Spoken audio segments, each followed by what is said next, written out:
Well, hello, friends. Welcome one and welcome all.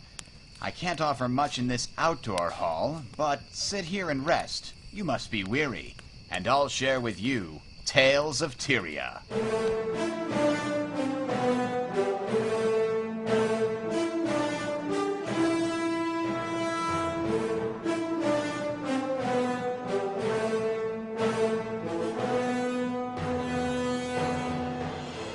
Yes, ladies and gentlemen, this week on Tales of Tyria, we have a ton of developer posts giving us all kinds of information about the November patch, some sneak teasers, got into the last patch. We're going to talk about that, along with feedback and your questions in the mailbag this week. Guys, stay tuned.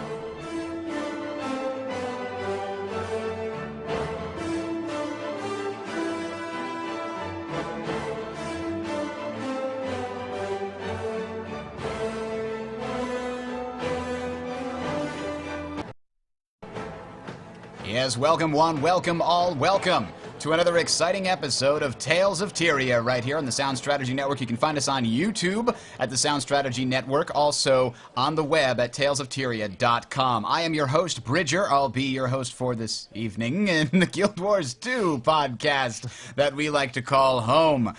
We are almost live from the Cloud Skimmer Tavern here in Lion's Arch. Hope you guys, thank you all for joining us, really. Glad you got a hold of the program, however you may have found it. If you notice, a lot of people are turning off the podcast. I don't know why. I think it's because the hype is dying down about Guild Wars 2. We've got to reignite it. Tell a couple people about the show. That'll get it back going. I guarantee it. All right. Quickly, like to thank Zachary, Jonathan, David, and Michael for donating in the last couple of weeks. Thank you, guys. We do have some expenses, and I appreciate everything that you do for us. If anybody else out there feels like helping out, feel free, but do not feel obligated. There's a button on the right-hand side of the website, talesoftyria.com. With that, let me introduce myself. Again, I am Bridger. I'll be your host, and my co-host today, Vega. Sir, welcome to the program. Hello. Good evening. Good evening. How did you survive the storm of the century? Man, I didn't get anything. No? It was lame. Upstate New York didn't get hit? Not at all. Well, not where I am. They'll make the huge deal. Oh my God! Be careful! Don't go out there. It was a drizzle for the week. It was really Where do you live? Down. Ithaca. Where's so that I'm like 4 or 5 hours outside the city. Is that up near Albany, or is it more west? It's more western. I'm like 3 hours from Albany. Gotcha. And 3 hours from Buffalo. But my family is from Long Island, and they still don't have power. They got hit pretty hard, so it's pretty crazy. But I didn't get anything. Yeah, I definitely felt bad because I was like, this is a breeze. There's no problem up here in middle of Connecticut. We didn't even lose power. And then I turn on the news, and it's like, New York subways are flooded, and terrible things are happening everywhere. Whoa, okay. Freelancer, though, didn't really get hit at all down there in the Midwest. How's it going, sir? Doing all right. I think the honeymoon phase of Guild Wars 2 is over. What do you think? Yeah, I think so too. It's exciting to see the prospects for the future, however, and that's what we're going to talk about tonight. But before we go there, let's talk about the event that just happened. The Halloween event has come to a close. We've seen all 4 acts. We talked about it a little bit last week, but we'd only seen up to Act 3 last week. So Act 4, we saw the Mad King Says in Lion's Arch, and amongst other things. I'm told that there were some secret doors that if you knocked on the door and tried to do trick-or-treating, it would, like, throw you 2,000 feet in the air, and you'd fall, and you thought you were going to fall to your death until you landed in the cauldron in the middle of Lion's Arch and just popped out with a costume. So, that was very I didn't see any of those. Somebody told me that. I couldn't find it either. Ones, or? Yeah, I couldn't find it.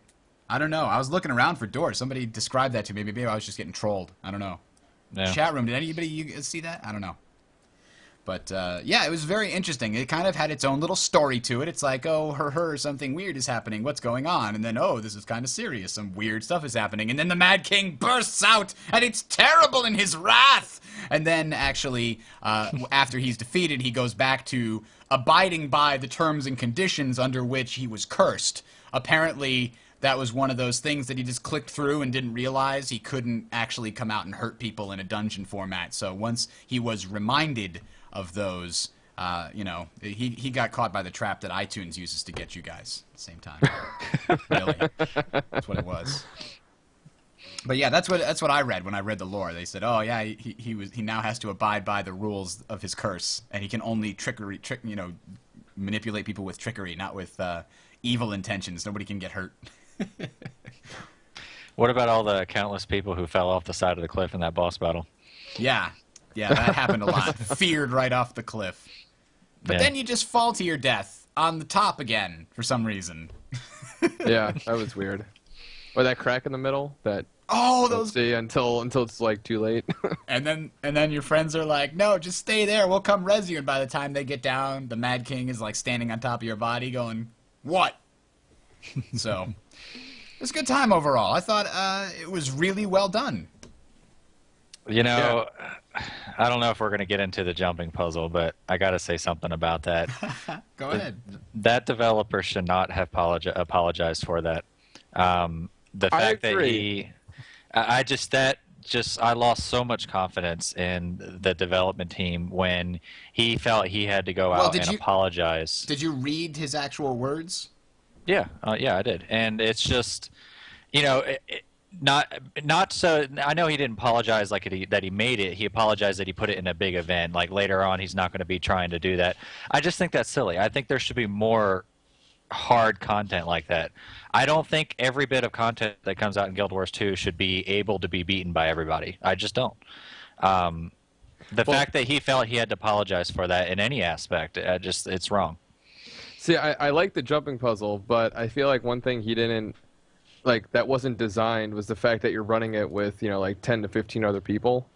It's one thing to make it hard skill based. It's another thing to make it hard because you have 10 gigantic pink Norns that you're trying to do the jumping puzzle with, and you simply just can't see yourself. Yeah, I found the jumping puzzle was difficult, but it wasn't really hard unless you got stuck behind a Char or a Norn. As soon as I got ahead of them, it was still, you know, it was challenging, but it wasn't super OMFG frustrating to me.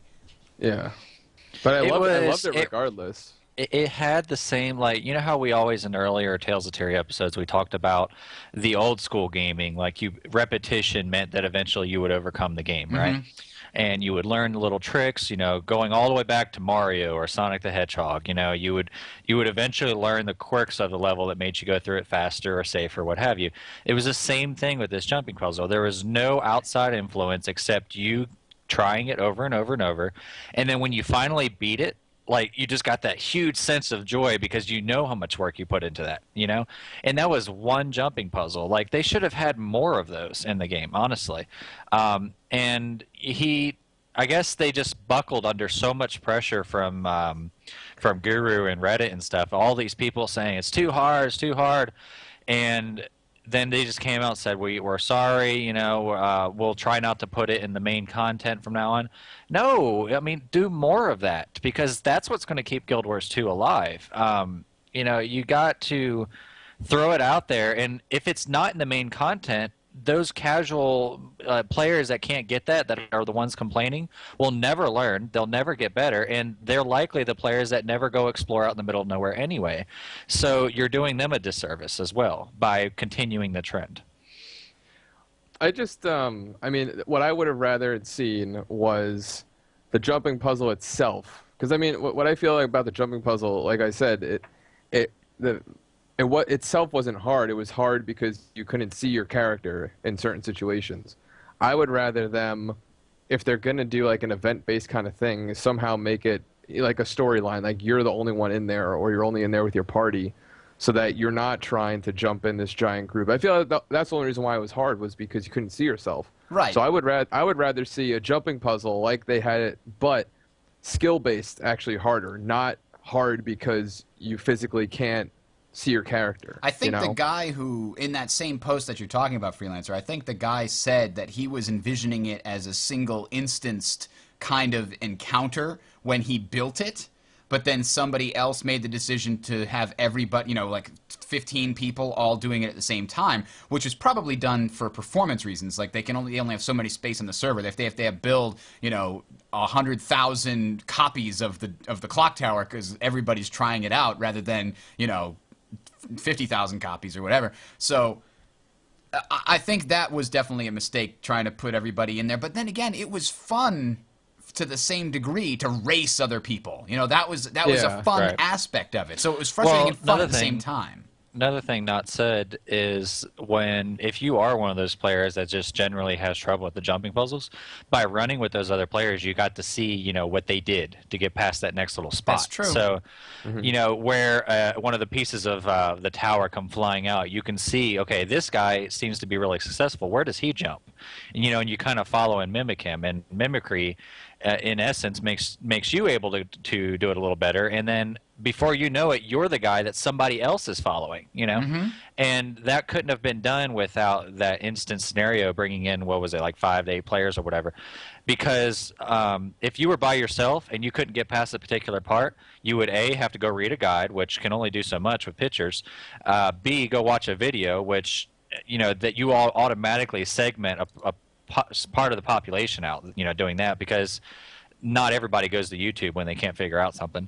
And then you run into the frustration, you know, when you're by yourself and you're continually failing. I mean, without those other people to pick you up and say, try this, or, you know, follow me, I'll show you the right way to do this, you tend to lose hope quicker.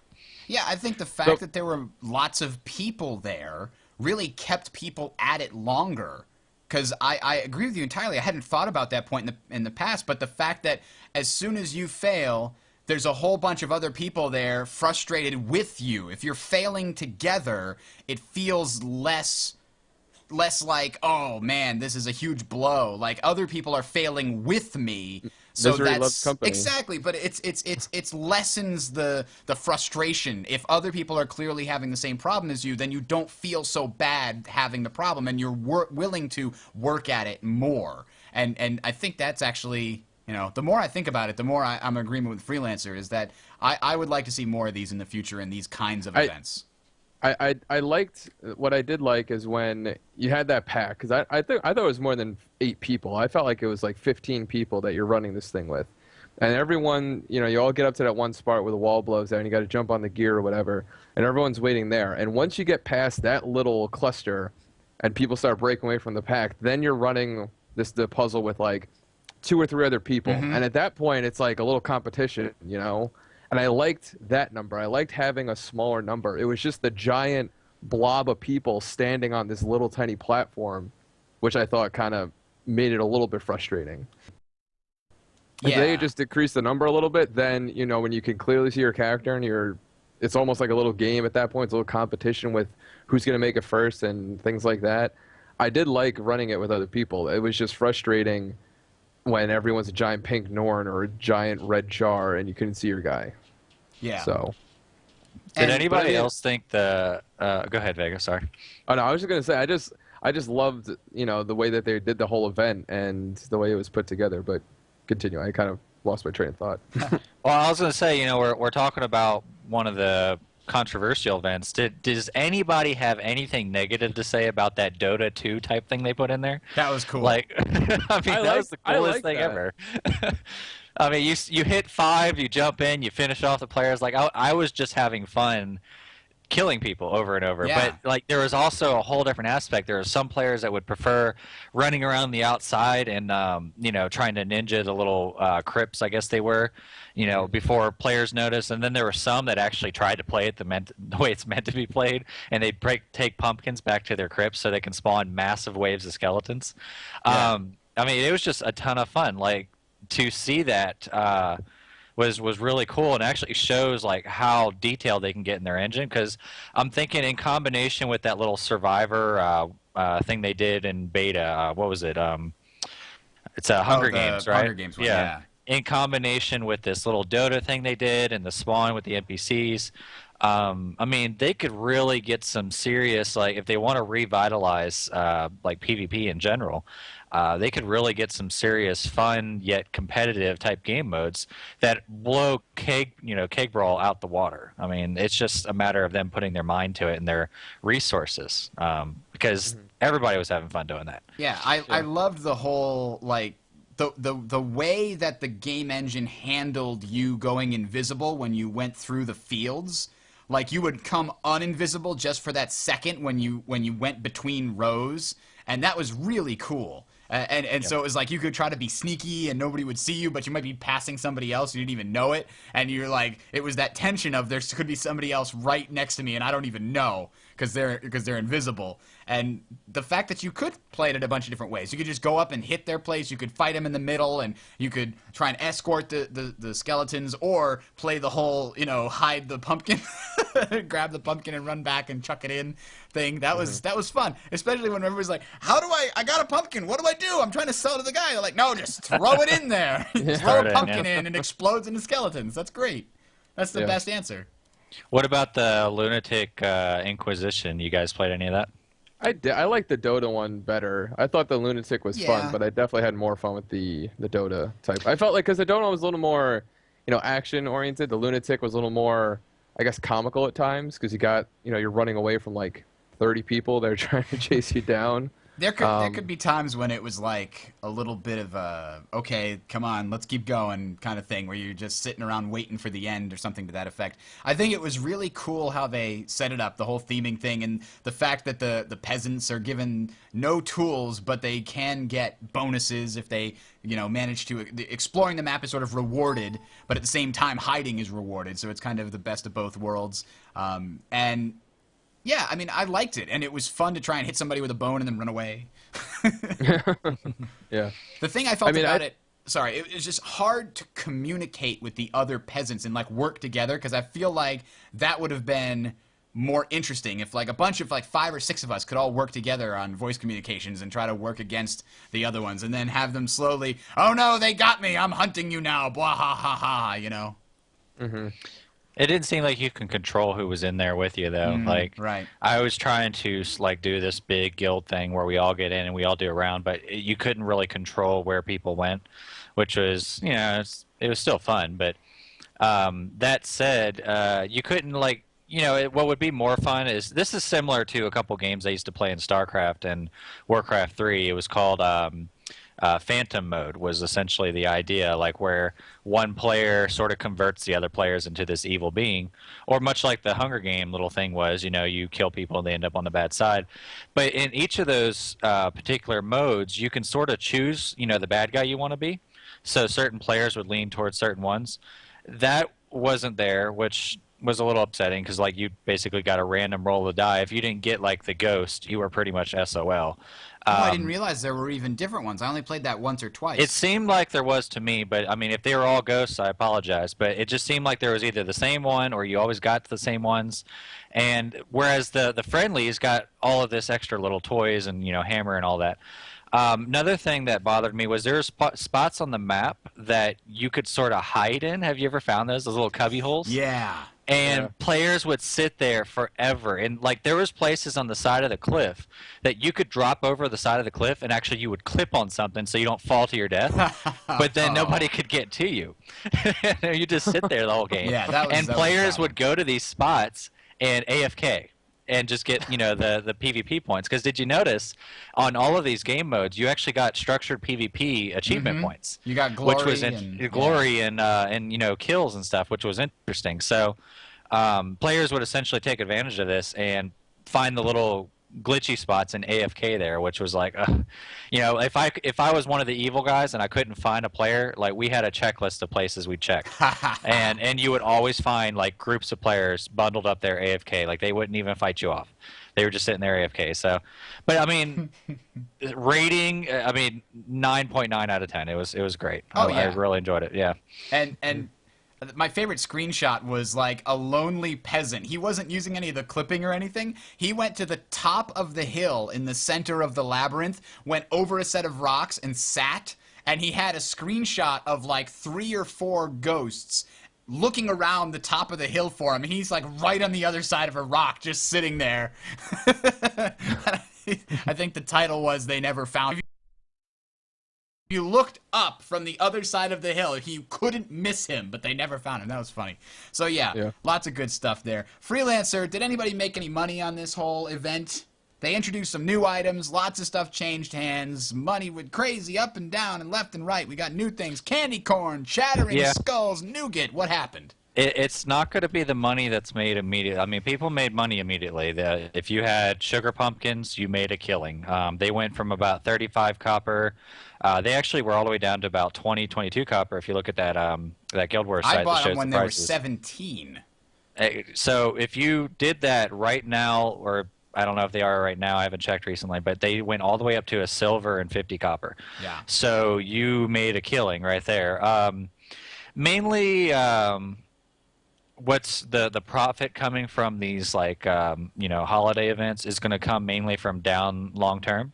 So like everybody buying candy corn now, for example, will likely make a pretty decent profit the longer they hold on to it, because people still want to get those particular items. Candy corn still gives you a 10% swiftness buff that you can stack well over a minute. I don't think it's going to take a couple of weeks for players to realize just how powerful that is, because even in areas that you can't cast buffs on yourself, or if there's a particular thing that where you can't use skills or anything, you can open your inventory and click that and still get a buff. That's a big thing, and I think players are going to see that over time. Other players are going to sort of exploit that a little bit, maybe in dungeons, what have you.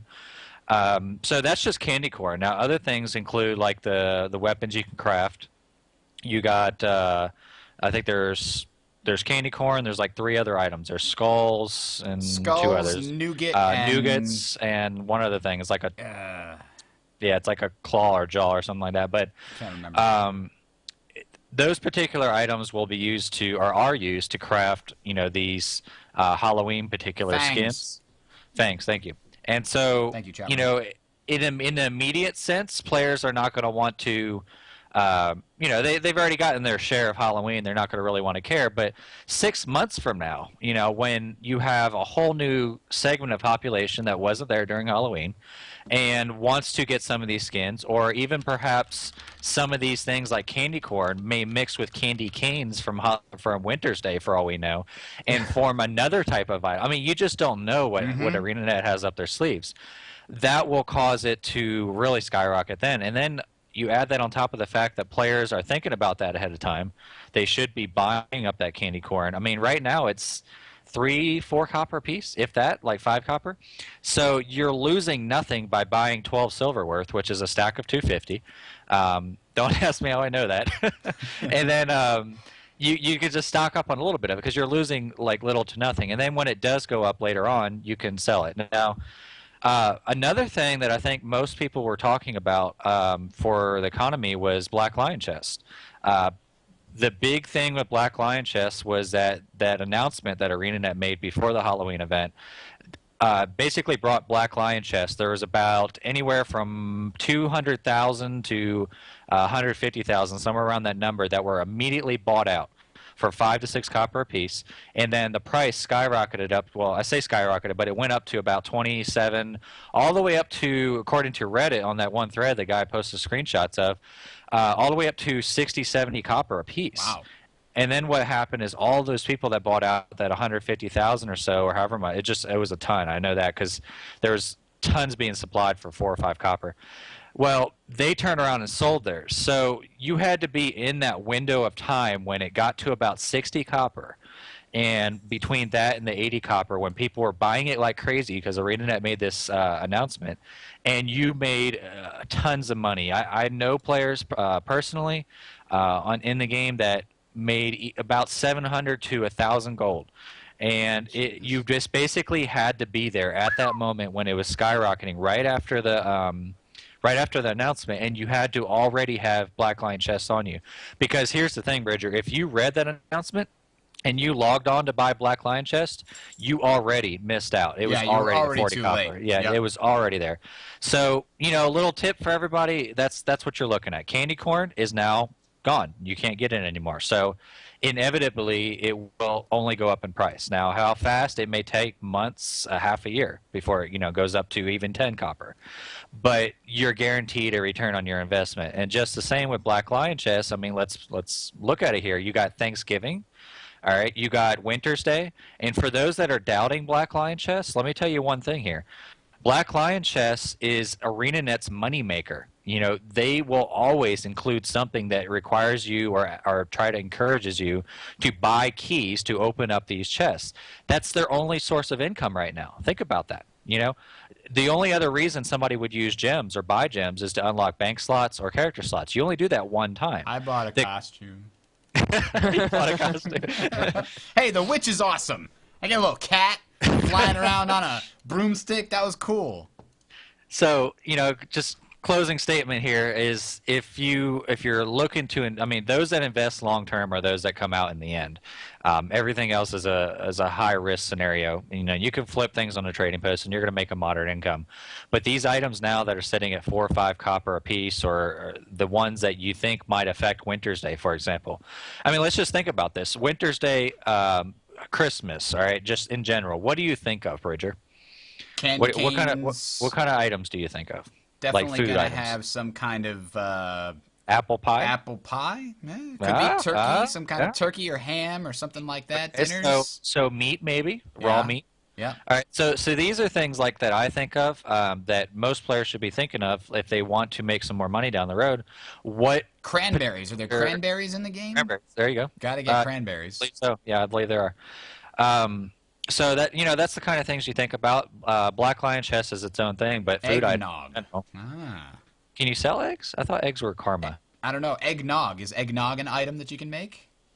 You might be right about eggs being karma based, which means that they basically are infinite and cheap, so there's no reason to worry about those. That being said, that's the important thing to know about cooking recipes, is that you don't want to stock up on things that you can buy from a karma vendor, because everybody can get access to those for dirt cheap. It's 50 karma for 25 of them or something ridiculously low. So there's no reason, the price of those is never going to get high enough. The ones that are scarce are the ones you have to actually go out and farm, like sugar pumpkins, for example. And strawberries, which I got kind of screwed on because the only strawberry recipe is a crappy strawberry ghost, which isn't very good. Now, that's what I looked at once the actual Halloween recipes came out. Here's sort of a list on the wiki that wound up coming out, but there was somebody data mined it earlier, and the only things on here that are of importance, the things that people are going to keep making or buying after the fact, is potentially, I don't know, do you know if these gifts, does anybody know if these gifts are still makeable in the Mystic Forge, even though it's after Halloween?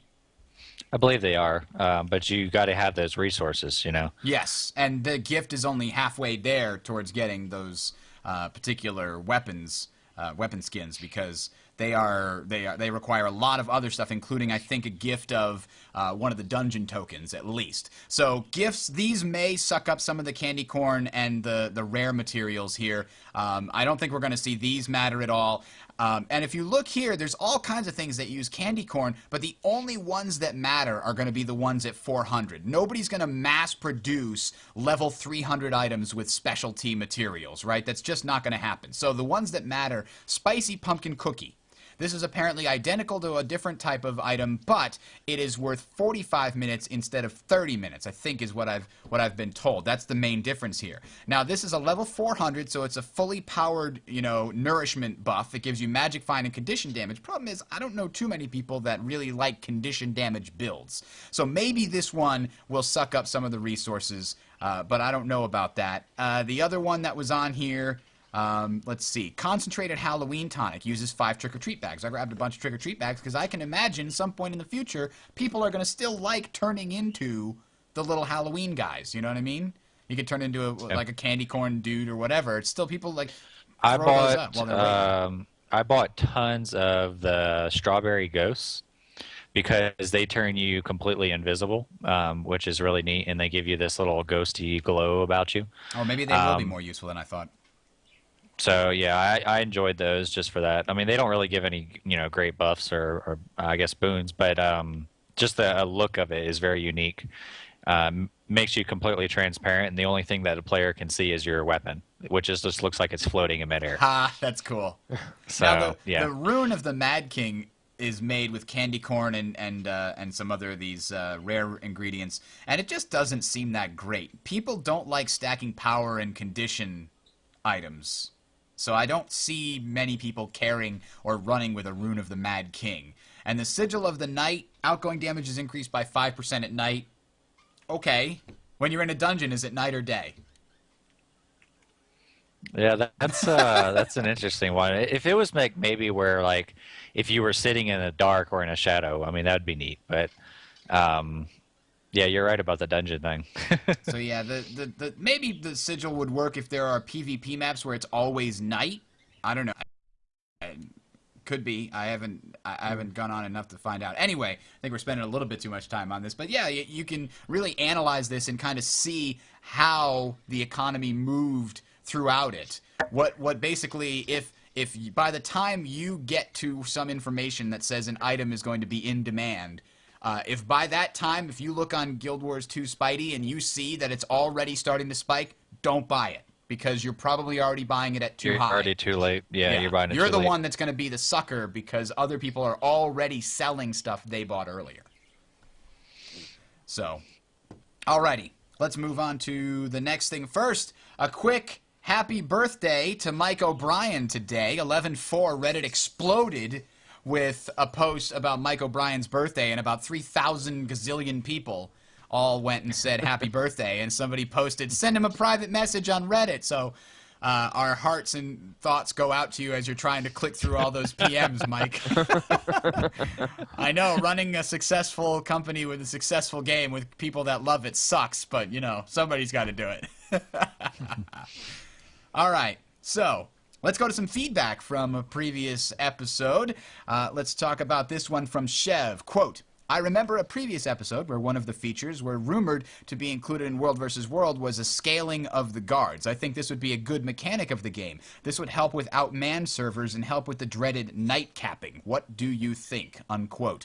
Thanks, Chev. That's an interesting question. I believe what he is sort of discussing there is the fewer people on a server that's, you know, if a server is underpopulated, maybe it gets more guards, and or maybe if a bunch of players show up at a keep, more NPCs spawn so that it's actually a fight. What do you guys think of those particular options? I believe those are the kinds of things he's referring to. I mean, it couldn't hurt, but I don't know if it's necessarily going to solve the problem because, you know, how much stronger do you make the guards? And is it really going to matter if there's 50 people raiding the keep or something like that? You know? In theory, it sounds nice, but trying to actually implement it, I think would be a little bit more challenging than we think. What do you think, Freelancer? All right, so let me get this straight. All right, you are on a server that's outmanned, all right? Or you have all these enemies that are zerging around in a big group and wiping your smaller groups because you just don't have the population. And you want to increase the guards on your side so that they form bigger zergs? Is that what I'm getting? Because that's what's going to happen.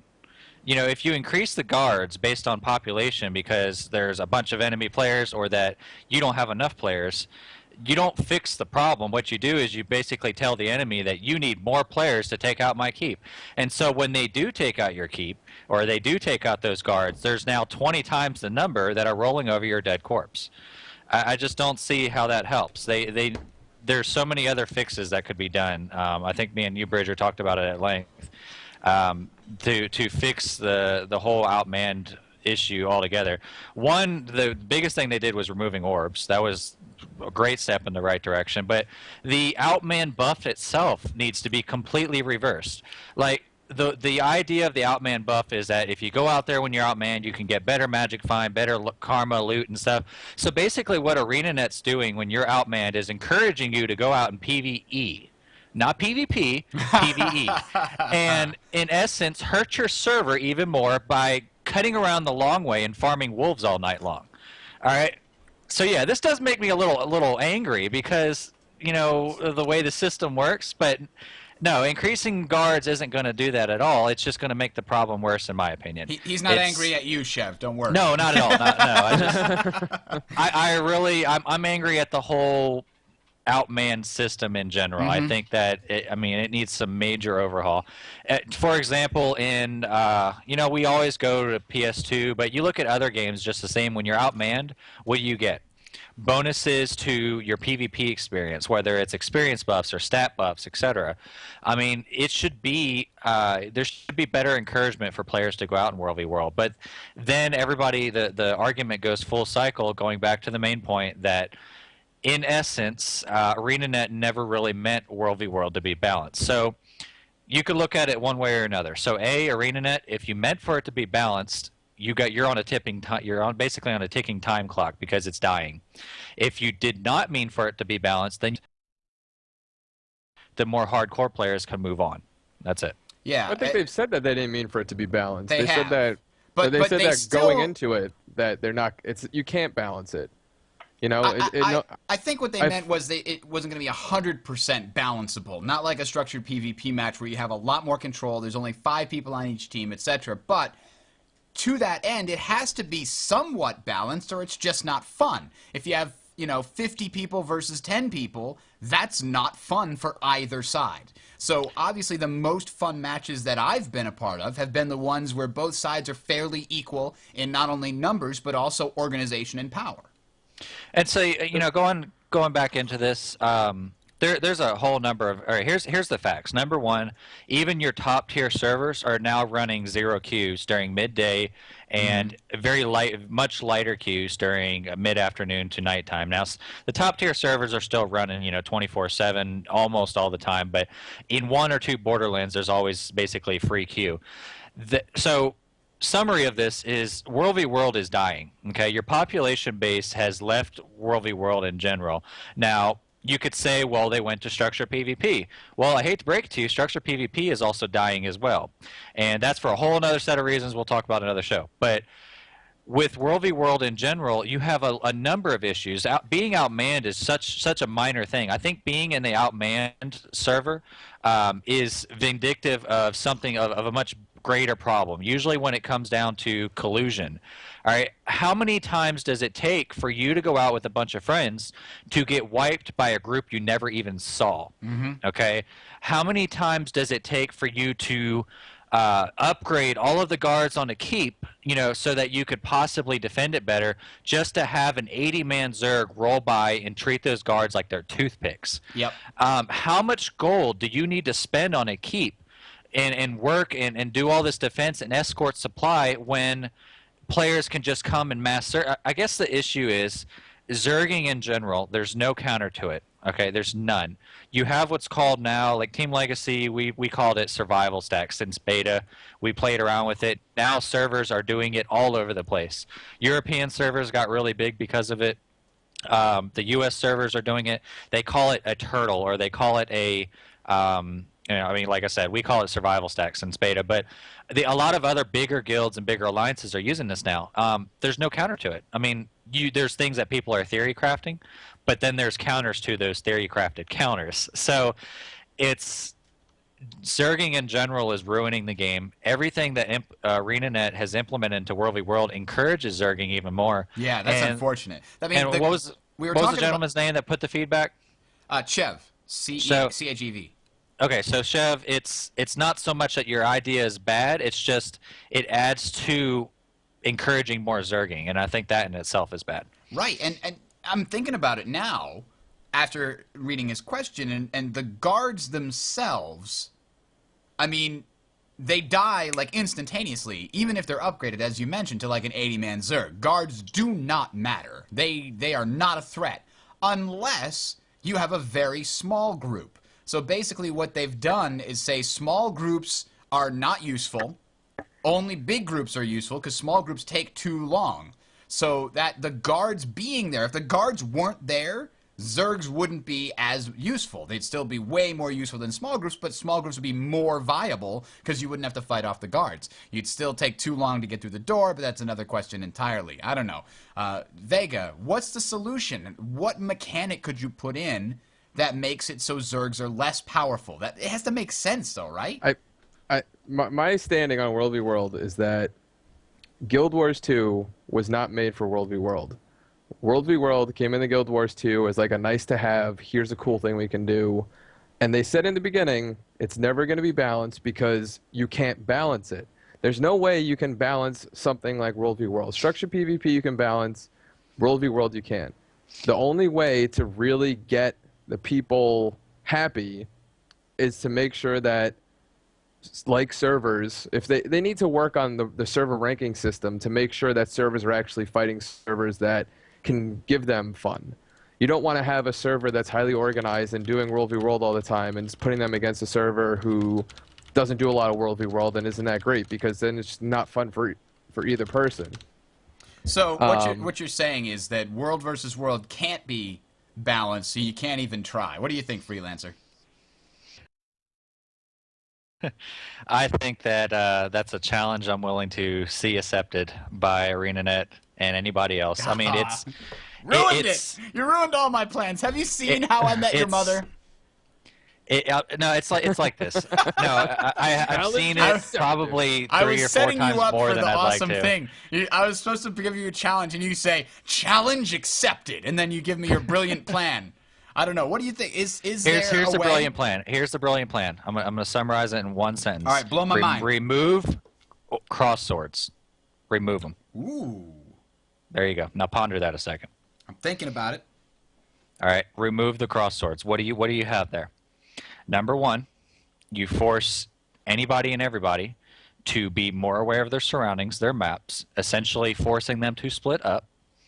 And you require players to be more communicate better in World v World, rely more on map chat, rely more on communicating with each other, and you also, by separating groups and hitting multiple points at the same time, you force a Zerg to have to choose far more than they do now.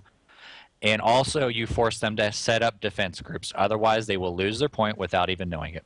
There's your solution to this issue. Remove orange swords, because as it is now, orange swords are a beacon of light for Zergs to go ping-pong back and forth, point to point. That's all it is.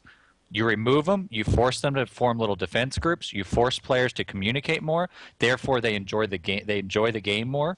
You force commanders who are covering multiple sides of the map to communicate more and intermingle more, and you in essence develop the scene a lot further. I think orange swords are the fix. And not only that, I mean, I'm thinking about it. The problem with Zergs is not necessarily two Zergs fighting each other, because that can be epic, it can be whatever, it's secondary, it's ancillary. The main power, the thing that makes a Zerg so damn powerful, and the reason that you only ever Zerg if you have a chance, is because you can take a keep in, I don't know, what's the record, 2 minutes or less? You know, if you get a whole bunch of people, especially if you've got some alpha or siege golems or omega siege golems, and you just port them through the 2 sets of walls, you can take a keep in so short a period of time that it doesn't make sense to split up and attack multiple things at the same time, because you take them so much slower. I wonder if there was some way to make the keeps last the same amount of time against a large Zerg as against a small Zerg. Maybe not necessarily making the guards stronger or harder or tougher. Put a bunch of guards on the wall with AoEs that do more damage the more enemies that are there, with like no cap, right? Just rain of arrows that do not a cap of 5 people, but will hit everybody. So it won't do, you know, something like that. I don't know. Yeah, you're adding on to another thing I've said so many times in our guild meetings, which is they need to remove AoE caps on siege weapons, or actually incredibly reduce the cost of siege weapons. Right now, reinforced doors, even by themselves, are a joke against some of the sizes of these Zergs we see in World v World. Like, I spectate streams that are in the Tier 1 servers just to see, you know, if they're doing anything new or fancy. No. I mean, all they're doing is sitting on top of doors in a group of 80-plus players and auto-attacking the door, and they may lay down the ram. And that's due to a lot to the fact that players placing catapults behind the doors. I understand that, but they could just sit there, and nobody can touch them because of the constant blast finishers and the heals and everything else. But also, is that really sieging at that point? You know, I see it's like Lord of the Rings, Helm's Deep, like all the orcs at the front door. Whoa. Is what I'm saying. I had a great idea. What's that? What if the guards were more powerful, like actually a challenge, and so the melee guards would do like a ton of damage and a big AoE around them. The guards, like the range guards on the walls, actually did a bunch of AoEs to make it anti-Zerg guards. Like all the guards should basically be anti-Zerg. They're not going to be super overpowered against a 5-man thing, but they will wreck something that's 50 or 60 people all grouped up together. So maybe you actually have to take out the guards with siege if you come with too many people or something like that. You know, it scales up if they keep it. Now, here's the important thing.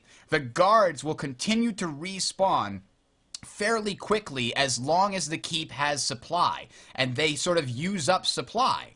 And or something to that effect, but that just sounds like a system which would slow down Zergs, because if they can't go through the door as long as the keep has supply, maybe they wait and build up a trebuchet at a wall instead. Okay, that's going to take some time. They could go through the wall and ignore the guards in that sense, but maybe you have a patrol inside, things like that.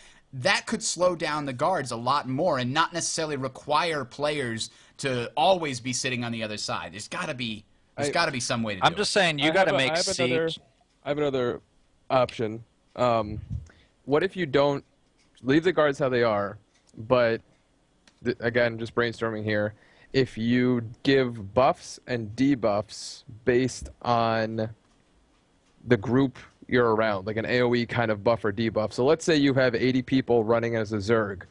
They get a debuff that doesn't make them as powerful. Or you try and level it up so that if you have a group of 80, they get a debuff, and if you have a group of 10 or 20, they get a buff to make them stronger so that they could actually stand a chance. That's problematic, though. That's problematic because of ArenaNet's whole stance of, we never want you to see another player coming near you, and we never want you to think, damn it, I don't want him over here, right? That's the idea behind the instanced resource nodes. That's the idea behind the no tagging for kills. If you suddenly make it so that our guild of like 20 people is running around and we go to take a keep and we see another guild of 20 people coming over and we start cursing at them in the chat like, go away, we don't want you over here, we can take this, you go somewhere else, that's going to create a more hostile environment that ArenaNet's trying to avoid. I had the same thought as you, Vega. That's the first thing that popped into my head, but then that really goes straight against what they're trying to do.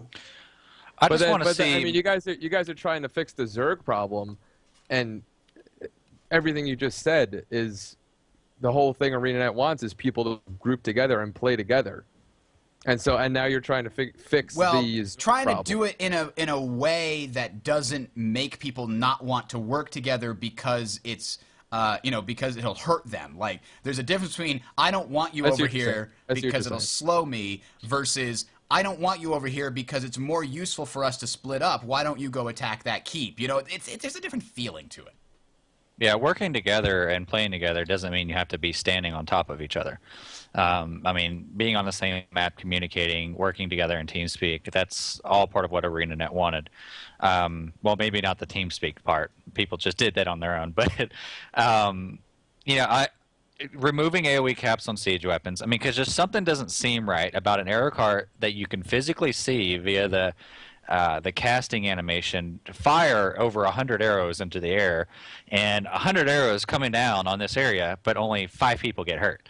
You know, something just doesn't click with that. A trebuchet shot coming out of nowhere, massive explosion, but only 5 people get knocked back. Everybody else is like brushing the dirt off their shoulder. You know, no big deal. I mean, siege weapons should be siege weapons. And that said, I think what would be more involved and more dynamic in World v. World is allowing more siege weapons. I think right now everybody is they know they don't have to build siege weapons for the most part to do a lot of what they need to do, so they don't. And so a lot of the idea of these massive epic keep sieges of trebuchets firing from one side and both sides and all these things going through the air, none of that really happens. You may see 1 or 2 trebs get set up to kind of snipe a wall down, but that's what it is. They snipe a wall down. Like, there's no siege warfare where you got defensive sieges and defensive siege weapons attacking the catapults and stuff, because there's just no point to it. Nobody wants to do that. So you could fix that by reducing the cost, reducing the build costs, make it where everybody gets catapults or trebs a lot easier. I mean, another thing that I think everybody has echoed, and I've said since before the game came out, is you need some other way of getting into a keep or a tower other than going through the front door. There's just you lack so much strategic mobility when you force everybody through a single choke point, even if you're successful. There should be, I mean, throughout history, there's towers, that you can roll up to the enemy wall, or if they can't implement something like that, then for God's sakes, allow me to hop in a catapult and launch me over the wall. I mean, it's something other than trying to focus in on these doors. It will, I think, bring a lot of freshness back to the thing, and also just adding maybe a few more types of siege weapons, adding maybe where pit players can build more catapults. I mean, I think even assaulting a tower, you should see 8 or 9 catapults. I kid you not. I think walls should be a lot stronger, doors should be stronger, but you should implement more siege weapons. And I think with those two combinations, everybody will feel like they're in that super epic war zone, because it's really that kind of battle. There was a big discussion from the betas, if I recall correctly, about the fact that players could do damage to doors. And they're like, why is this even in there? And the answer really was that the the developers wanted everyone to feel like they were involved, even if they weren't on, siege equipment or something like that. And to me, though, that was a design decision whereby you maybe made a few players feel a little bit more involved, but you kind of ruined the game, essentially, because it felt like player versus door all the time. But I agree with you. I think you need to make, if you want players to split up and defend things, what if every tower and keep produced its own supply to some extent, but it produced more the longer you held it? So taking a keep and holding it becomes way more important. And obviously you'd have to rebalance the supply costs to throw that in there. And maybe it doesn't produce that much. Maybe it produces only a little bit. Maybe it produces enough to support the guards respawning, like I was talking about, just a little bit less than that. So it slowly drains if they're being fought off a long time. Now, what's important about this whole thing is you have to make supply more important for both attacking and defending. Walls should be a little bit harder. Doors should be impossible to kill without siege. You need to fix the catapult thing, but at the same time, you need people to want to spread out. That's the key. You need to find a reason for people to leave and spread out and fight in smaller groups. And fighting everything at the same time, it just isn't efficient right now, and it's hard to come up with a reason why. I don't know. Any final comments? We should move on. Remove AoE caps. That do like would WoW and Warhammer. Do like every other MMO did. Suck it up and say, look, we did it wrong. Do like every other MMO tried and tested and is using right now. Remove the AoE cap and put a max damage on a particular skill. There you go. You solve your issue. Because then if you're that Zerg attacking, that arrow card's going to hit every friggin' one of you. Okay? If you are Zerg attacking a wall and you're just bunching up and stuff like players are doing now, then there's that 5 catapult, meteor showers. yeah, then well, I'm not talking about necessarily for skills, but for siege weapons. Oh, okay. That catapult is going to decimate you. I mean, bring back the fear of siege weapons. Right now, I mean, let's be completely honest. Are you afraid of any single siege weapon as a player yourself right now? Not anymore. At all. Not at all. I mean, treb shot incoming. Okay, you get hit by it, you heal up. Okay, and that's even if you get hit by it. If you're surrounded by more than 5 people, you don't get hit by it likely. There's just no fear to siege weapons. Arrow cart, no big deal. You just roll out of it. I mean, and that's even if it's hitting you. Arrow carts used to be a thing to fear. It used to be if you had 3 arrow carts, people charging through a door would get decimated. And that actually, people complained about that. They're like, oh no, arrow carts are too strong. But I think that's probably what should be the case. If there's a whole bunch of people defending a tower, you shouldn't be able to zerg through the door and take it. A small group of people should be able to defend a tower against a large group unless the large group really puts effort into it and sieges the tower, knocks down all the doors, brings their own catapults to try and hit the arrow carts and things like that. I would love to see what you're talking about, at least try it out. Like, hey, for this week's matchup, we're taking off the siege caps. Let's find out what happens. We don't have to. That doesn't have to be like super beta tested. Again, like Vega says, it's not important to balance it. So let's try it. And if people like it, then it's better. It's probably really hard to test world versus world stuff. You would see so many more trebs and catapults set up at key locations just so they can hit 40 players at once with a treb shot. I mean, that's how it should be, though. But yeah, anyway, go. Let's move on. Let's move on. Yeah, we've been harping on this. I think we talked about this 2 weeks ago. Let's try not to talk about it again. I'm hoping we'll see some change, or maybe I do like what is it? Was it Cronkite that was like, it's been 13 days since the hostages have been in Libya, and every week I should come on and say World versus World is still dying, and start the show that way until something is done. Keep Something's got to change, because what's happening now is if you're not in the top 2 tiers, I mean, even the second tier I think we're in now is almost a ghost town. If you're not in the top 2 tiers, you're transferring to the top tiers so that you can sort of live out the remainder of the World v World days. Yeah. But even in the top tier now, I mean, we got buddies that are on a lot of these top servers now. They say that like during the midday and stuff, and even coming into night, everybody's just sort of getting bored, like, because it's the same thing over and over and over. You either stack up to avoid all siege weapons, or you die. It's just that simple. Mm-hmm. All right, so let's move on. This is from Psychopathy. He says, "Hi, Bridger. I'm a longtime listener and huge fan of the show, and I main Warrior. When I found out you were doing a Warrior episode, I was rather ecstatic to hear what your insights for you and Quelp had to offer, in addition to your 2 guest hosts. Listening to the podcast at work, I was a little dismayed to find that many of you had a bad impression of the viability of banners in the game, as well as Warhorn. I have quite a bit of PvE experience on my Warrior, almost 400 hours, and I have a support build that's specifically for dungeon runs, and this is where I believe banners and the Warhorn reign supreme. The main source of support for the support build stems from 30 points into tactics with the following traits: inspiring banners, which means banners apply to a larger area and recharge 20% faster; quick breathing, which means Warhorn skills recharge 20% faster; and Warhorn skills convert one condition into a boon. Finally, inspiring battle standard, which banners grant regeneration. He goes on at length to discuss why these choices create a really good support build for the Warrior, and I actually put a link in the show notes, which is on talesoftyria.com, or down at the bottom in the description if you're watching this on YouTube.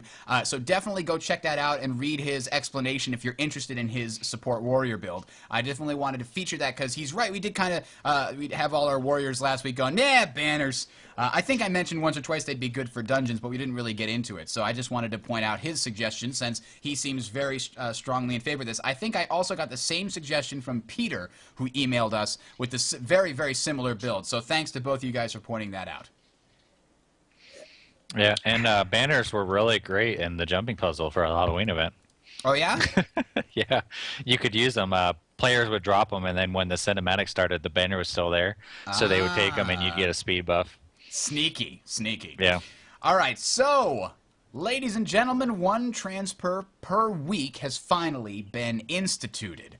So is this going to solve all the griefing and problems that people were having with it? It's going to solve the griefing. It's not going to solve the main problem. Yeah, probably not. I mean, I know we're trying to stay away from World v World, but the main problem with World v World is the second that some server gets the hint or the feeling like the server is not doing World v World anymore, there's a mass exodus off the server, you know? So in that respect, what's happening is servers that were number 1 yesterday, you know, or metaphorically, are now last place or plummeting very quickly, you know, back and forth. And we've experienced it, you know, our guild. And we've also seen other servers experience it where there's that bandwagoner approach, you know, and I don't really want to go into that drama, but essentially if you're not on the winning server or a server that's consistently winning, you transfer off of it.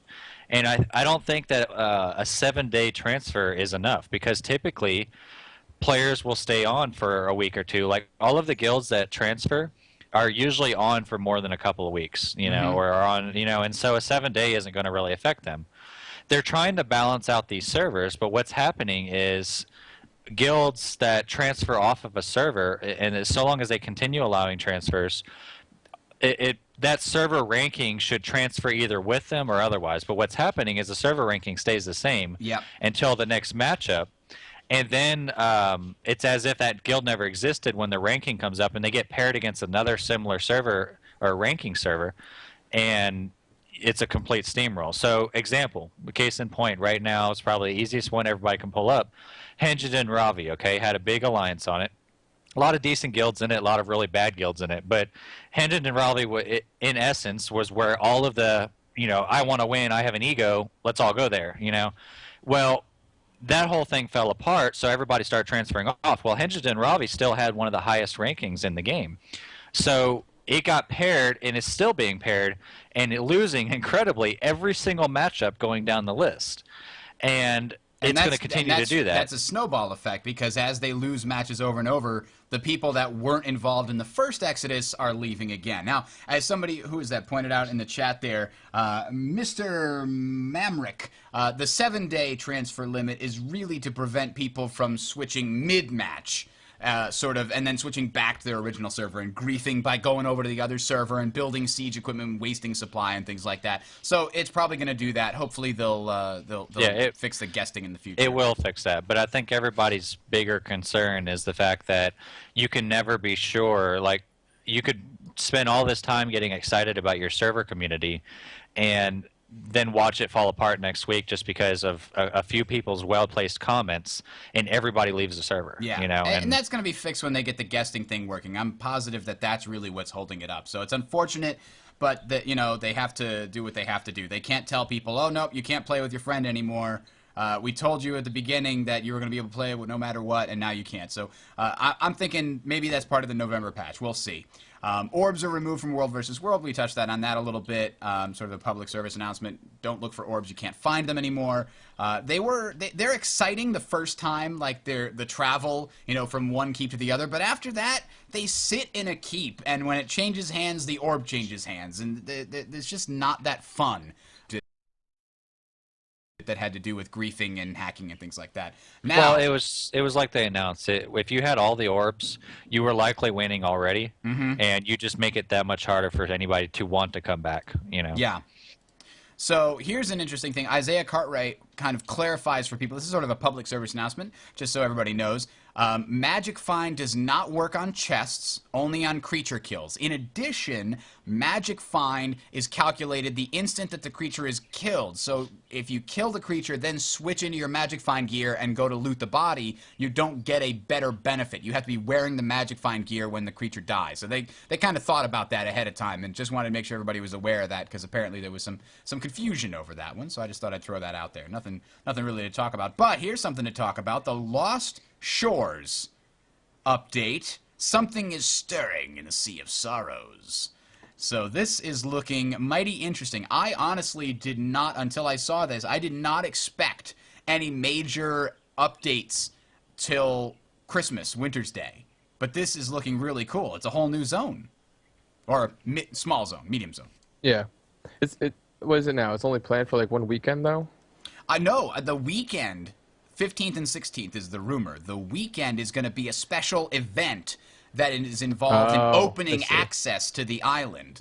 And so this island that you're going to get access to is a brand new zone that is forever going to be added to the world. And the process of how you get to it is sort of happening and evolving right now. Or on the 15th and 16th is where we're thinking. So it's very interesting, and you got to love ArenaNet for all the sneaky little things that they do to tease this upcoming event. On the November 1st patch, a whole bunch of stuff was added to the game with the inclusion of 3 new ships in Lion's Arch. If you pay attention, you might have noticed that. I wouldn't have, but this person did, and they took some screenshots and pointed it out. Hey, look, 3 new ships in Lion's Arch. And if you look closely, they've got this new logo on them. And then also on some of the cargo nearby, some new logos. And if you follow a little bit further down, there's also a new sunken ship with the same logo, maybe just for flavor. But also, down here near the dock, there is a new little hut and an Asura gate that never were there before. Inside the hut are a few little bits and pieces, some maps, some special posters and various things. Some of these looked like they were written by GLaDOS. For example, this one says, "Beware, flesh-eating swarms. Lion's Arch authorities were diligently combating an unstoppable onslaught of flesh-eating swarms. We apologize for the inconvenience. We ask that, for your own safety, to stand close and let our professionals die horribly so that you may continue to live. If you rank yourself among the righteous, then by all means assist in the extermination process. We are certain that somewhere, someone at some time will be grateful for your heroic, if not pointless, sacrifice. That is freaking awesome. What? And this is in New Crichton, by the way. These posters are in New Crichton, which is a cipher language. It's a sort of a character replacement language, which was figured out a while ago by the cryptologists in the Guild Wars 2 community. And so they were able to translate these. Here's another one. Warning, dangerous sea monsters. Lion's Arch authorities kindly remind all visitors that sea monsters have rendered our beaches unsafe for the general public. Should you choose to ignore this warning, then upon your inevitable grisly demise, members of our local pirate population will ensure the fair distribution of your remaining worldly possessions. Despite your potential horrible end, find comfort in the knowledge that you will soon no longer care and that you will have made a generous contribution to those who, ironically, have more respect for the rules than you do. I love this.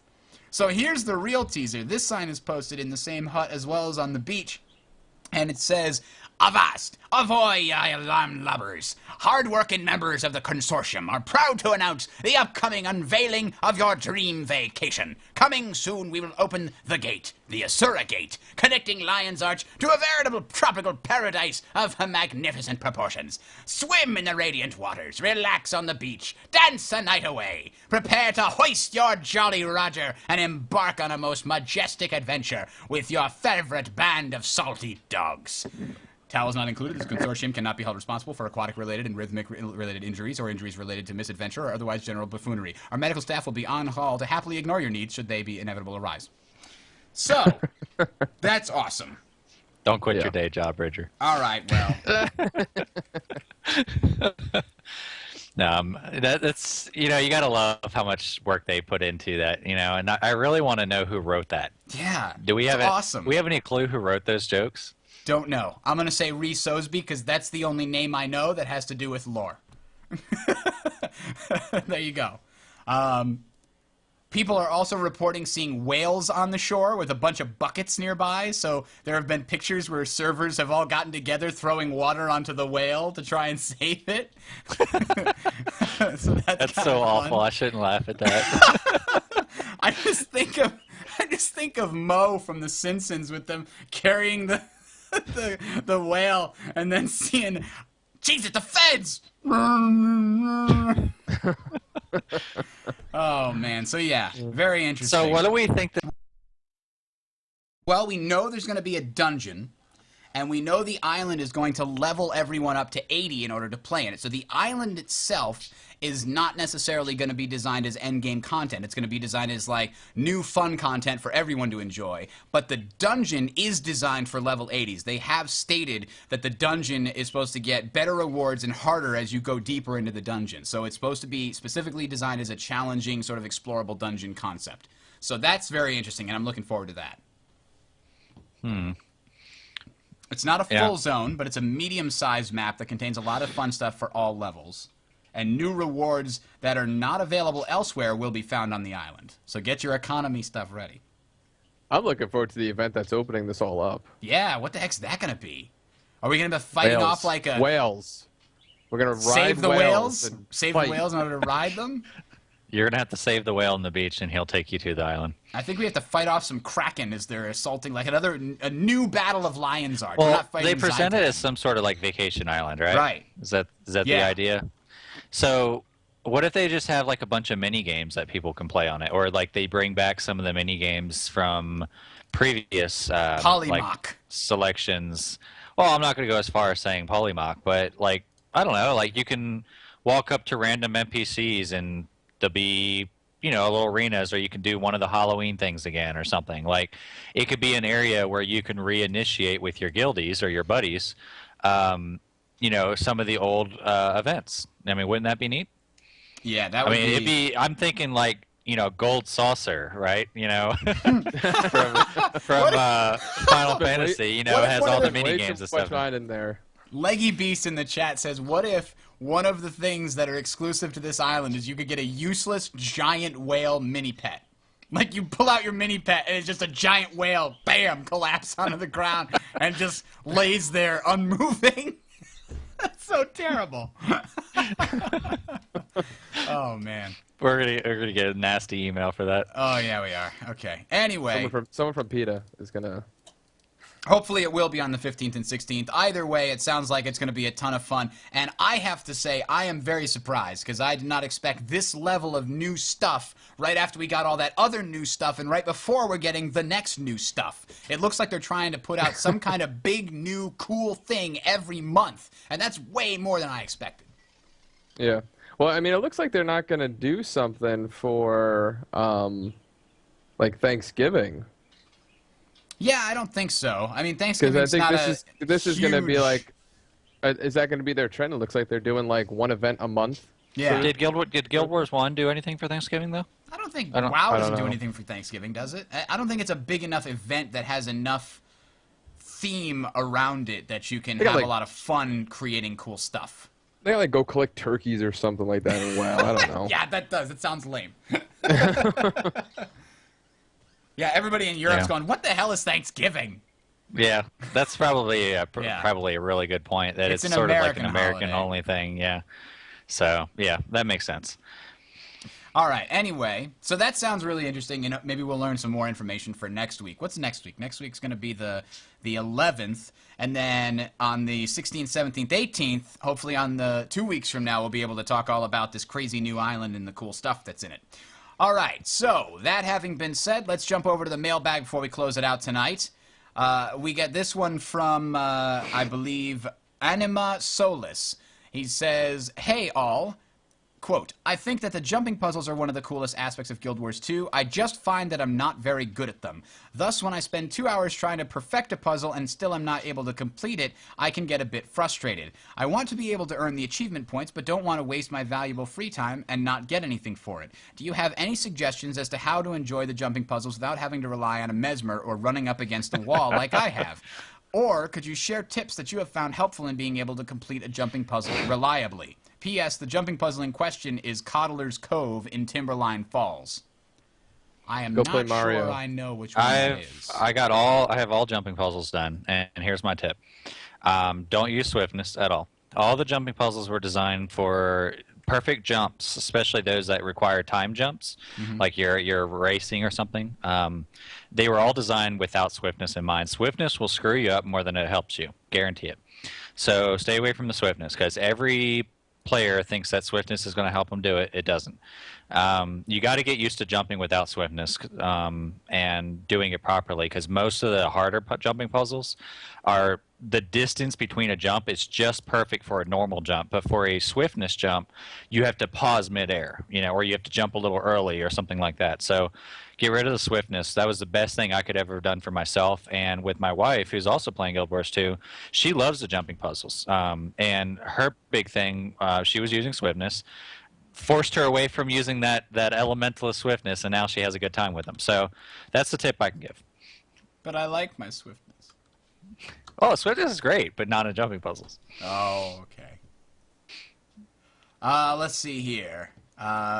So I actually just had a fun. I even through all the beta and everything, I went through the Norn area. I never knew about the little cave with the various shamans that you have to get by. It's got a jumping puzzle where if you fall down, there's a bunch of skelk at the bottom that like eat you alive like piranhas. And then if you try to jump over the jumps, there's ravens that'll like make you stumble and fall off and back into the skelk, and you're like, dang it!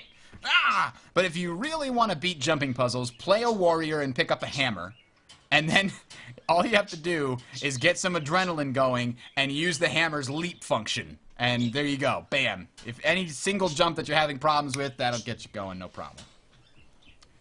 That's my advice. But seriously, folks, definitely, I know there must be people out there that are frustrated with the jumping puzzles that are keyboard turning, right? Like that must be some of the problem, because there were people that said that they had played for 10 hours straight trying to beat the clock tower and had no results. And the only way I feel like that could be possible is if you're keyboard turning. Yeah, you guys should not be using your A and D keys to turn your view.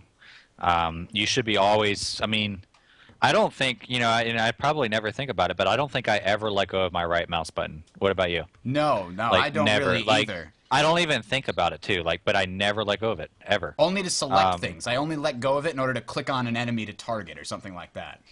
Yeah. So when you guys are running jumping puzzles, it's a lot easier if get used to holding your right mouse button, use your A and D key to move to the left and right, and use your mouse to spin your view.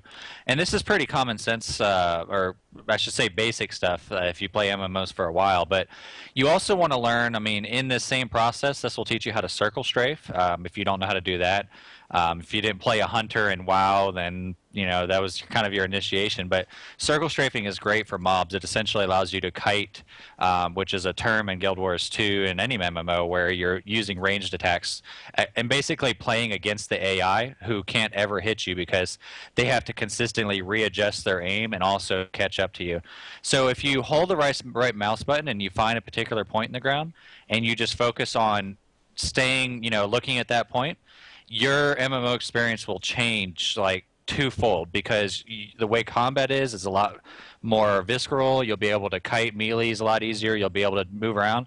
But I knew a lot of people, Bridger, that still use like they turn their view with the keyboard. Mm-hmm. That's what I'm saying. That's probably where some of these complaints come from because they just don't know any better. And this is public service announcement. Rebind your A and D keys to strafe left and right and get used to using your mouse right button. It may wear out sooner than you'd hope, but it'll still work. Well, if you hold the right mouse button, your A and D key becomes your strafe button. Right, that's by default too. But it's nice to even if you're not holding down the mouse, if you're like eating an ice cream or something, you can still strafe left and right while playing. Yeah. But I got rid of my just turn camera buttons altogether. Yeah. Because they're useless. Now that said, if you strafe, if you use A and D to move and turn, make sure you unbind or you disable the double tap to roll function because that will ruin you more times than you'd like. Because you'll be using your A and D key to dodge things quickly or try to juke an enemy player. And like a warrior, for example, like I'll try to juke them before they jump at me. And I can do it pretty well by strafing back and forth. But one thing in a jumping puzzle, if you're adjusting yourself, like you're trying to tiptoe to the edge of a platform before you make a jump or to look over, you might accidentally press D twice and roll over the side of the, the side of the thing. That's it, right? The general options. You can turn that off. Yeah, so that said, change your roll key to, like, I have mine to shift. And that way, if you need to dodge, you just press shift. It doesn't matter if you're moving. It doesn't matter, anything at all. And if you're moving in a specific direction, you'll automatically dodge in that direction. So it's pretty nice. And also in that respect, fun little thing for everybody here, if you have a key bound to dodge and you jump and dodge at the same time, you'll do a little ninja flip in midair. Try it out. See it's what really I mean. cool. Yeah, the jump dodge. But you got to bind something to dodge. You can't double tap and jump. You bind something to dodge, like bind your dodge key to shift, run forward, and then jump at the same time you press dodge, and watch what happens. You're going to be freaking excited. Yeah, it's amazing. Vega, and then jump off a keep wall like that too, and yeah. Yeah. We should make a video of like a Zerg below us, and then have everybody stand up to the edge of the wall and all do a front flip off the wall simultaneously. That would never happen because clipping wouldn't let it happen. Anyway, Vega, what's your favorite jumping puzzle out there? Is there one that you thought was really unique or fun? Well, I mean, my latest one that I liked was the clock tower one. Clock tower is so cool. Yeah. The time pressure changes everything. Yeah, it really does, because everyone else, like on all the other ones, you could take your time pretty much. You don't have to worry about death. But I think another little thing that I like to do is when I first started doing the jumping puzzles, normally, obviously, you got the camera behind your guys. Sometimes I like spinning the camera like a little bit up and above me so that when I'm looking down, I can see where the actual edge is to whatever I'm jumping off of so that you don't jump too early and then miss your next spot that you're jumping to. That's a great tip. I feel like a lot of people, a lot of times, they really jump much earlier than they need to, and that's why they may have so much trouble with the jumping puzzles. Yeah, definitely tip your camera higher so you're looking down on yourself, and that gives you a much better view of when you should jump. Yeah. Very good tip. All right. So last question here today. This one's from Autumn Pyro. He says, quote, "What do you think about the economy of this game? Do you think it is right for people to jack up the prices this much on certain items, such as precursors, that it would be precursors to legendaries? Or do you think it should be regulated? I myself am going for my legendary, and the prices are quite out of hand." Unquote. Thanks, Autumn Pyro. So before Freelancer jumps in and tells you why you're wrong, I just need to throw this in there. Hey, your food costs a lot too, but that doesn't need to be regulated. Stupid background bird doesn't know what's good for her. Anyway, she thinks it should be regulated, but she's a bird brain, so what does she know? So here's the thing. When it comes to the prices in a quote-unquote free market economy, which Guild Wars 2 is trying to make a sort of free market economy, essentially, the prices aren't jacked up. The prices are based on supply and demand. If 3 people have the precursors to the legendary staff, and the person that wants to, one person sells it for 100 gold, another sells it for 120, and another sells it for 130, you may look at that and go, that's way more expensive than it's actually worth. But if people pay for it at 100 gold, then it's worth 100 gold. That's something you just have to understand. An item in a free market economy is worth whatever people are willing to pay for it. If people look at those prices and go, I'm not buying it, maybe the guy that's at 130 is going to say, you know what, I'm waiting too long, I'm going to drop mine down to 90. And if it doesn't sell at 90, somebody's going to drop theirs down to 85. And if it doesn't sell at 85, somebody's going to drop theirs down to 84. And once it gets to a point where somebody will pay for it, that's the value. So really, the problem that Autumn Pyro is having is that he is not willing to pay those prices because he doesn't have that money.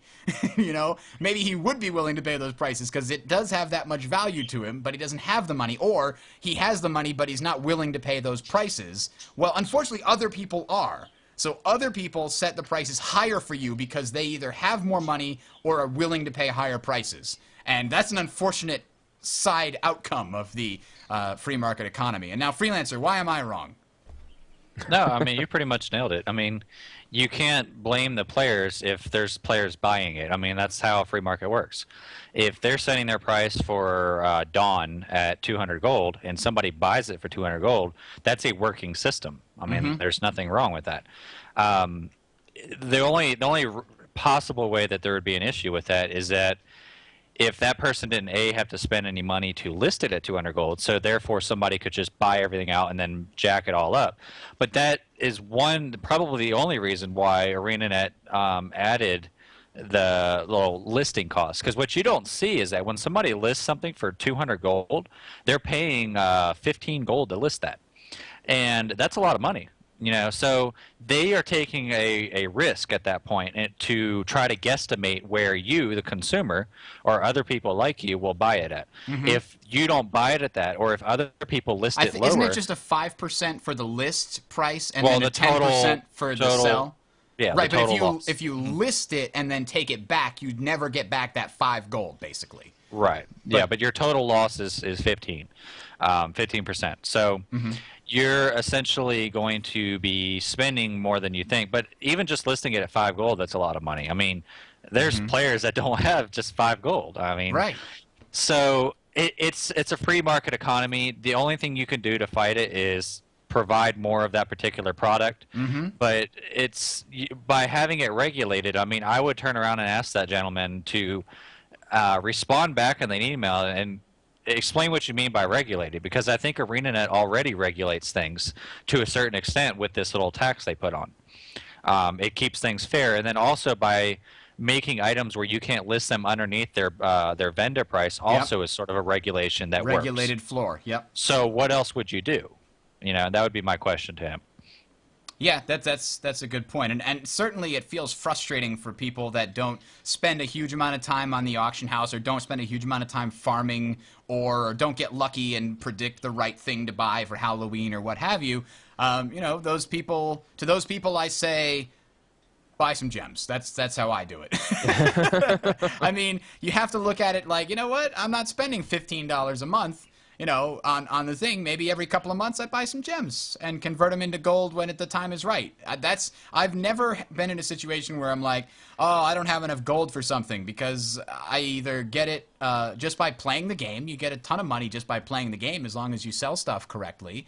The problem that I think that most people don't have enough money is because they're leveling crafting. Because just like in World of Warcraft, it seems to me like leveling any crafting discipline is a gold sink. You will always, always lose more gold while leveling a crafting discipline than you will make while trying to sell the stuff that you wind up making at the end of it. Because all that stuff is at vendor prices. And most of the time you don't have the resources to level from 1 to 400 without buying things. So you either have to spend time farming in a zone that doesn't really give you good stuff because it's way below your level, or you have to buy extra stuff from the auction house, the fangs, the bones, etc., and that means that you're losing money overall. So I think if you want to...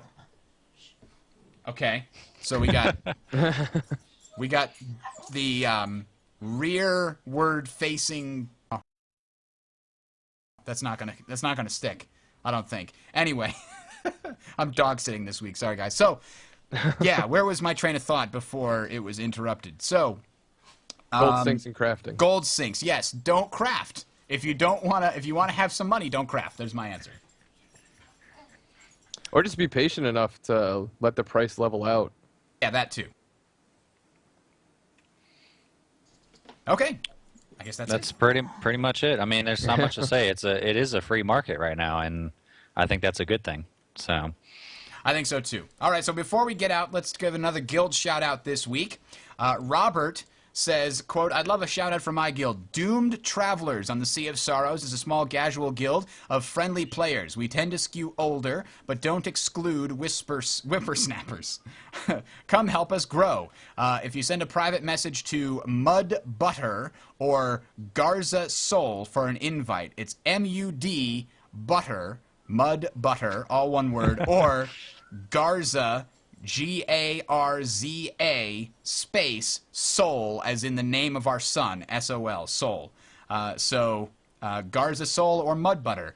Now I am going to say good luck to whoever owns those characters, because you're about to be inundated.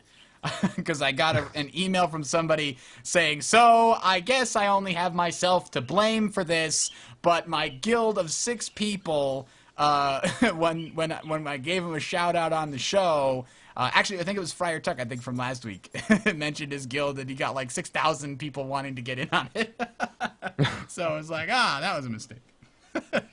But yeah, if you too want to... So, Mud Butter, if you are going to be in World v World tonight, I look forward to seeing your guild. I'm going to say... My facade is falling. But yeah, that's a interesting name. And by the way, all you guys out there, we made a big push for this. We are still needing guilds to submit your guild name in. Actually, let me throw a shout out real quick, Bridger. GW2recruiting.com is a new website that just launched. I promise they didn't pay me to say this, but I actually went there. And it's actually a pretty neat little site. It's a lot like GW2guilds.org, I believe, but it's more focused on recruiting rather than just listing guild information. I thought it was pretty neat. So if you go there, it's actually a pretty nice, clean-looking site. You can submit your guild. But what makes it different, the reason why I wanted to throw it out there, is it also has a little structured PvP area where you can recruit for your structured PvP team. So let's all hope that scene comes back. But when it does, this site will be a great place to promote your team.